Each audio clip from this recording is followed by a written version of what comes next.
শুভেন্দু অধিকারী জিন্দাবাদ। দাবি এক।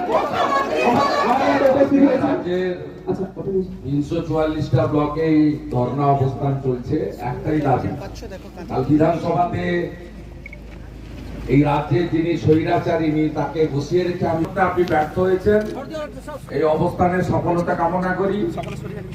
আজকে রাত্রে 9টা থেকে 10টা ঘরের আলো বন্ধ করে যে কর্মসূচি, তাতে আমি কলকাতাতে ধর্মতলাতে যোগ দেব।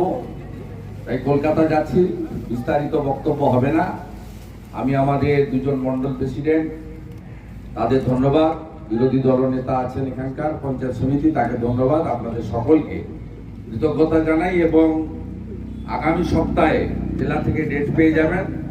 সাথীতে 10,000-এর একটা মিছিল হবে, ওই মিছিলে আমি থাকবো এবং মিছিলের শেষে বক্তব্য রাখবো, বিস্তারিত হবে।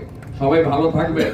দফা এক দাবি এক, মুখ্যমন্ত্রী পদত্যাগ। দফা এক দাবি এক, মুখ্যমন্ত্রী পদত্যাগ। দড়ি ধরে মারো টান, রানী হবে খান খান। দড়ি ধরে মারো টান। রানী হবে খান খান। ভারত মাতা কি জয়।